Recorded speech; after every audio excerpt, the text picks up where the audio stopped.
kulanti wanaagsan daawadayaal meel kasta aad joogtaan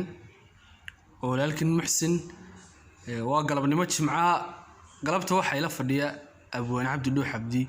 runtii waa abwaan weyn oo suugaan dhaadhiya oo waxa way suugaantiisu aad u xeel dheertay Cabdi Dhuux Cabdi wuxuu noo sida gabay ducay dardaaran ah kaasi oo uu hibeeyay suldaanka guud ee cusub Suldaan Daawud Suldaan Maxamed Suldaan Cabdiqaadir bal abwaan anigii dadweynaha bal nala wadaag gabayga aad noo sidee qiimaha badan bismillaahir rahmaanir rahiim aad iyo aad dad mahadsantahay Muxsinow waa sidaad u sheegtay gabaygaasi uu jiraa waa gabay kooban laakiin macno badan xambaarsan waxaan ugu talagalay munaasabada caleemasaarka Suldaan Daawud Suldaan Maxamed Suldaan Cabdiqaadir Suldaan Cabdillaahi Suldaan Diiriye Suldaan Xasan iyo qaar kale oo ka sii horeeyay la guuleeda waa 9 suldaan buu tirsanayay ninkaas waa kii 9aad marka aan waxaan nasiib u yeeshay oo waqtigaygu igu simay inaan suldaanka 9aad isku loo noqono on joogo xilligii aabihii la aasiyay iyo xilligii isaga la caleemasaarayay sida awgeed iyadoo goobtii xawaasha aanay ii saamaxayn maalintii inaan gabaygan ka tiriyo on habeennimadkii odaygu dhintay ee aan sansaanka ogaaday in ninka la caleemasaarayay gabaygan igu soo dhacay dadnaan ugu talagalay hadii birta Daawud la caleemasaarayay inaan ku taagan waayo waa suldaan ila looda waa xilligiisii waa xilligayga marka waxaan si fursada ka irfaayayso isagana la dardaaran marka sida weeyaan nasiibna uma helin inaan xudheelada imika u tagtaga iyo waxa tago de watigid iyo oo dad badan ba ka waaweyn oo iga mudan ba inta badan iska ka gudba marka waxaan si bal hawada u mari kullu iska gaaray maanta adduunyada Google bay ku wada fadhidaaye ka gabaygani waa kaasi wax la yiraahdo gabayga dardaaran bismillaahir rahmaanir rahiim muddo dheer bawaataan marin ma sadii gabaye malugtiyo tilmaantiisu way iga mulaaqnayde xalun buu mirtii dhexe ifuu maamka soo galaaye xalun buu mirtii dhexe ifuu maamka soo galaye waa maxay boqoryo cusub iyo ku gees marine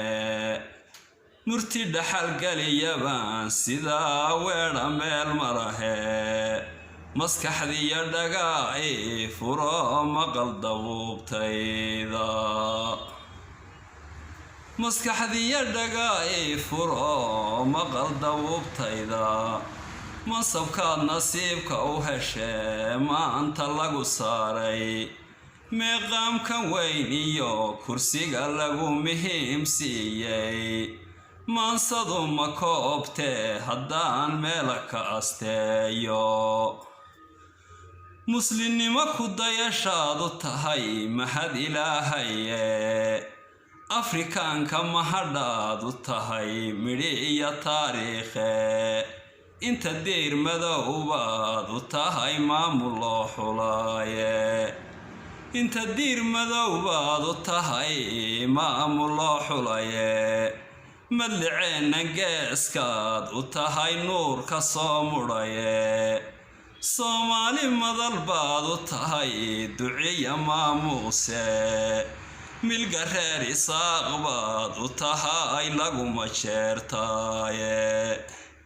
milga reer Isaaq baad u tahay lagu majeertaaye gobonnimo muruud baad u tahay miiganoon dhicine mayal qabadnahay baad u tahay laga mildhaawaye madaxnimo suldaan baad u tahay magacna Daawude madaxnimo suldaan baad u tahay magacna Daawude midna waa dardaarane talaan cidi ka maarmayne masaakiinta nabigi allaan maalin daayicine calayhi salaatu wasalaam